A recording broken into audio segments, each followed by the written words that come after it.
আজ আমরা গিয়েছিলাম একটি বিশেষ কাজে, বিশেষ উদ্দেশ্যে, বিশেষ জায়গায়, যেখানে নাকি তিনি না ডাকলে যাওয়া যায় না।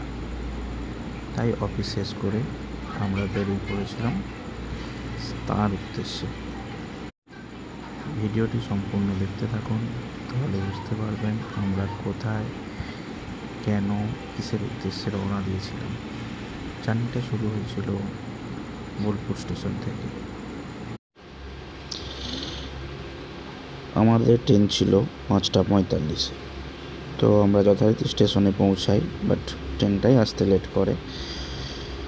তো তারপরে ট্রেন জার্নি শেষ করে আমরা একটি অটো ধরে রওনা দিই ওনার উদ্দেশ্যে। সামনে আপনারা একটা গেট দেখতে পাচ্ছেন। আশা করি গেটটা দেখে সবাই বুঝতে পেরেছেন আমরা কোথায়, কার উদ্দেশ্যে যাচ্ছি। হ্যাঁ, ঠিকই ধরেছেন, আমরা মা তারার কাছে যাচ্ছি নিজেদের কিছু চাওয়া মায়ের কাছ থেকে চেয়ে নিতে। আমরা গিয়েছিলাম 4 জন, একজন অফিস কলিগ, 2 জন ভাই। ভিডিওতে তাদের দেখতে পাচ্ছেন। তো অবশেষে আমরা লাইনে দাঁড়িয়ে মায়ের উদ্দেশ্যে জয় মা তারা বলে উঠি এবং মায়ের কাছে এই কামনাই করি যেন পৃথিবীর সকল মানুষ ভালোভাবে থাকেন, সবার মনের আশা যেন পূর্ণ করেন মা, তুমিও ভালো থেকো মা।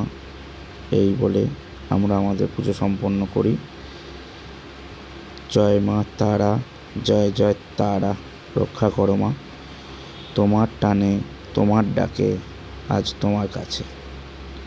জয় মা তারা, রক্ষা করো মা, তুমিও ভালো থেকো। জয় জয় তারা।